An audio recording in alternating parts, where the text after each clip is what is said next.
Praise the lord. దేవుని పరిశుద్ధమైన నామములో వాక్యంను వినుచున్న మీ అందరికీ ప్రభువు పేరట మా యొక్క శుభాభివందనములు తెలియజేస్తున్నాము. మరి ముఖ్యముగా ఎగ్జామ్స్ రాస్తున్న బిడ్డలున్నారు, 10th క్లాస్ ఎగ్జామ్స్ రాస్తున్న బిడ్డలున్నారు. ఈ సంవత్సరం అంతా కూడా బిడ్డలు ఎంతో కష్టపడి చదివారు కాబట్టి వారి ఎగ్జామ్స్ అన్నిటిలో దేవుడు వారికి తోడుండులాగిన మంచి పర్సంటేజ్తో ప్రతి ఒక్కరూ కూడా ఎగ్జామ్స్లో పాస్ అవ్వలాగిన మనమందరము కూడా వారి గురించి ప్రార్థన చేద్దాము. ఈరోజు దేవుని వాగ్దానము, దుఃఖపడకుడి, యెహోవా యందు ఆనందించుట వలన మీరు బలమొందుదురు. నెహెమ్యా గ్రంథము 8వ అధ్యాయము 10వ వచనము. ప్రియ సహోదరి సహోదరులారా, దేవునిలోనే మనకు ఆనందం దొరుకుతుందండి. దేవునిలోని ఆనందము ఎన్నో సవాళ్ళ ద్వారా మనలను రక్షిస్తుంది, మన యొక్క బలానికి మూలమవుతుంది. శ్రమలు లేదా పోరాటాలు ఎదురైనటువంటి పరిస్థితుల్లో, దుఃఖము కలిగినటువంటి పరిస్థితుల్లో, నిరుత్సాహము ఎదురైనటువంటి వేళలో దేవుని యొక్క వాక్యమే మనలను బలపరుస్తుంది. ఆయన యొక్క వాక్యమే మనలను నడిపిస్తుంది. కాబట్టి ఇక్కడ అంటున్నాడు కదా, దుఃఖపడుకుడి, యెహోవా యందు ఆనందించుట వలన మీరు బలమొందుదురు. మీరు బలహీనమైపోయి ఏమి చేయాలో దిక్కుతోచని పరిస్థితులలో ఏ ఆధారం లేక ఎదురు చూస్తున్నారా? అయితే దేవుడు మీతో మాట్లాడుతూ అంటున్నాడు, బాధపడవద్దు, దుఃఖపడవద్దు, నేను మీకు ఆనందాన్ని కలిగిస్తాను, నేను మిమ్మల్ని బలపరుస్తానని దేవుడు మనకి వాగ్దానం ఇస్తున్నాడు. దేవుడు మనకిచ్చే ఆనందము పరిస్థితులపై ఆధారపడి ఉండదండి. ఆయన మనతో ఉన్నాడని, ఆయన ప్రతినిత్యము మనలను నడిపిస్తున్నాడని, మన జీవితం పట్ల ఆయన ఒక ప్రణాళికను కలిగి ఉన్నాడని మనం ఎప్పుడైతే తెలుసుకుంటామో, ఎన్ని లోతైనటువంటి శ్రమలు ఎదురైనా, ఎటువంటి బాధలు, ఎన్ని సవాళ్ళు నీ జీవితంలో ఎదురైనా కూడా ఆయన నీకు శాశ్వత ఆనందాన్ని ఇస్తాడు. ఎందుకంటే ఈ లోకంలో ఉంటున్న శ్రమ, లేకపోతే నువ్వు పడుతున్న బాధ, నువ్వు కారుస్తున్న కన్నీరు ఏదైనా కూడా కొంతకాలమేనండి. కానీ దేవుడు నీ జీవితంలో అనుగ్రహించే ఆనందము శాశ్వతమైనది. అది ఈ లోకంలో ఎవ్వరూ కూడా నీకు ఇవ్వలేరు. నీకున్న డబ్బే కానీ, ఆస్తి అంతస్తు, నీ కుటుంబమే కానీ, నీ భోగభాగ్యాలే కానీ, ఇవేవి కూడా నీకు సంపూర్ణ ఆనందము ఇవ్వలేవండి. నీకు ఆనందము ఎక్కడ దొరుకుతుంది, పరిపూర్ణమైనటువంటి ఆనందము ఎక్కడ దొరుకుతుంది అని మనం ఆలోచిస్తే అది కేవలము దేవుని యొద్ద మాత్రమే మనకు ఆనందము, సంతోషము దొరుకుతుంది. నీ కన్నీటిని తుడిచేది ఆయనే. నీకు కలిగినటువంటి ప్రతి ఒక్క బాధలో నుంచి, భయాలన్నిటిలో నుంచి ధైర్యమును కలిగించేది ఆయనే. నిన్ను నడిపించేది, నీకు బలాన్ని అనుగ్రహించేది ఆయనే. కాబట్టి మనము దేవుని పైన ఆధారపడటం నేర్చుకోవాలి. నీకున్న ప్రతి ఒక్క బాధ, వేదన, శ్రమ అంతటిలో కూడా ప్రభు సన్నిధి ఎదుట విన్నవించుకొని ఆయనలో గనక మనము బలము పొందుకుంటే, ఎన్ని శ్రమలు ఎదురొచ్చినా, ఎన్ని శోధనలు మన జీవితాల్లో ఎదురైనా దేవుని యొక్క వాక్యము మనకి ధైర్యాన్ని ఇస్తుంది. దేవుని యొక్క వాక్యము మనలను బలపరుస్తుంది. ఆయన ఇచ్చే శక్తి మన జీవితాలలో ఎదురవుతున్న ప్రతి ఒక్క సవాళ్లను తట్టుకొని నిలబడే శక్తిని మనకిస్తుందండి. ఇప్పుడు ఎగ్జామ్స్ రాస్తున్న బిడ్డలు ఉన్నారు కదా, వారి ముందు ఇది ఒక సవాల్ అనమాట. ఎందుకంటే ఈ సంవత్సరం అంతా కూడా బిడ్డలు ఎంతగానో ప్రయాసపడి చదివారు కదా.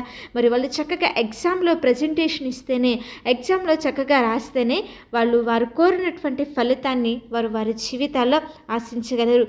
ఈ పరీక్షల్లో వాళ్ళు నిలబడి ఎప్పుడైతే ధైర్యం కలిగి ఉంటారో గొప్ప విజయాన్ని వారు చూడగలుగుతారండి. అలాగే మనము కూడా ఆత్మీయ జీవితంలో శ్రమలు ఎదురవుతున్నాయని, శోధనలు ఎదురవుతున్నాయని దిగులు చెందకుండా, భయపడకుండా ఎప్పుడైతే దేవుని యందు ఆధారపడుతూ ఆయన ఉన్నాడనే నమ్మకం ఉంచి దేవుని మీద ఆధారపడతామో, బలముగా నిలబడతామో, అప్పుడే మన జీవితాలలో మనము గొప్ప మేలులను చూస్తాం. కాబట్టి శ్రమలు వస్తున్నాయని, బాధలు వస్తున్నాయని దుఃఖపడవద్దండి. దేవుని యొక్క లేఖనం సెలవిస్తుంది, దుఃఖపడువారు ధన్యులు, వారు ఓదార్చబడుదురని.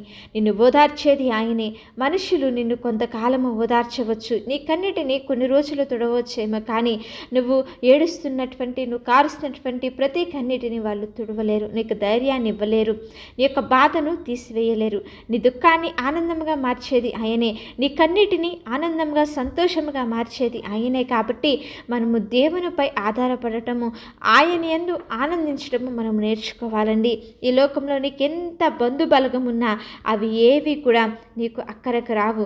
దేవుని యందు మనము బలము కలిగి ఉండాలి. దేవుని యందు మనము ధైర్యము కలిగి ఉండాలి. దేవుని యందు విశ్వాసము కలిగి ఉండాలి.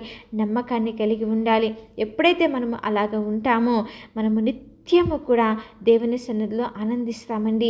అది ఈ లోకంలో దొరికే ఆనందము కాదు, దేవుడిచ్చే శాశ్వతమైనటువంటి ఆనందము. నువ్వు శ్రమల్లో ఉన్నావా, దేవుని స్తుతించు.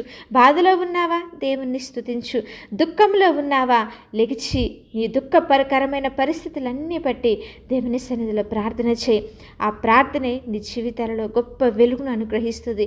నువ్వు చేసే ఆ కన్నీటి ప్రార్థనే నీ జీవితాలలో దేవుడు గొప్ప మేలులను అనుగ్రహిస్తాడు. కాబట్టి మనుషులు ఎదుట దుఃఖపడవద్దు. నేను కారుస్తున్న కన్నీరు ఎవరు చూస్తున్నారు, నా ఈ కన్నీటికి ప్రతిఫలం ఎవరిస్తారు అని చెప్పి బాధపడవద్దు. నీ యొక్క కన్నీటిని చూస్తున్న దేవుడు మనకున్నాడు.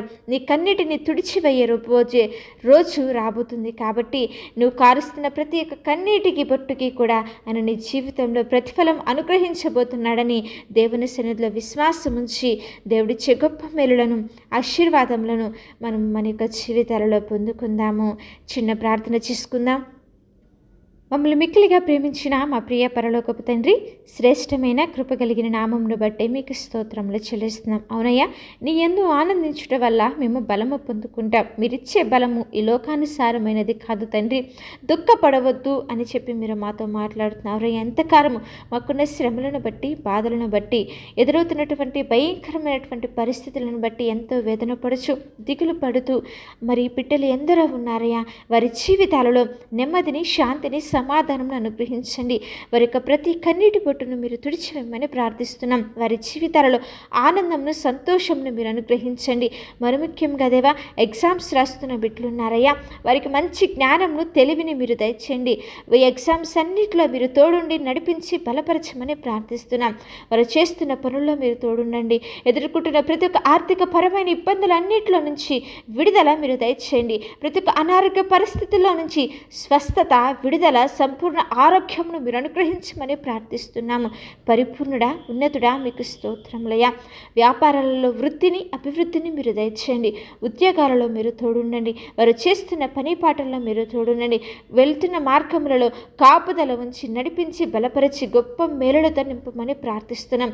మీరు ప్రతి ఒక్క ప్రార్థన అవసరత గురించి మేము ప్రార్థిస్తుండగా బిడ్డల జీవితాలలో, వారి కుటుంబాలలో గొప్ప మేలులను అనుగ్రహించి మేము కూడా ఆత్మీయ జీవితంలో బలపడేవారంగా, ఆత్మీయ జీవితంలో స్థిరపడే వారంగా, నీ యందు నమ్మిక ఉంచి బలాన్ని పొందుకునే వారంగా ఉండుటకు నీ కృపను మా అందరికీ అనుగ్రహించి గొప్ప మేలులను దయచేసి నడిపించి ఆశీర్వదించి దీవించి బలపరచమని యేసుక్రీస్తు వారి శ్రేష్టమైన నామములో అడిగి వేడుకొని ప్రార్థిస్తున్నాము తండ్రి. ఆమేన్. అలాగే మీ యొక్క ప్రార్థన అవసరతలు మాకు తెలియజేసిన యెడల మేమందరము కూడా మీ గురించి ప్రార్థన చేస్తాము. మరి ముఖ్యంగా 10th క్లాస్ ఎగ్జామ్స్ రాస్తున్న బిడ్డలున్నారు, వారందరి గురించి మనందరం కూడా ప్రార్థన చేద్దాము. దేవుడు వారి పట్ల, మరి మన కుటుంబాల పట్ల, ప్రతి ఒక్కరి పట్ల గొప్ప మేలులను అనుగ్రహించి నడిపించునుగాక.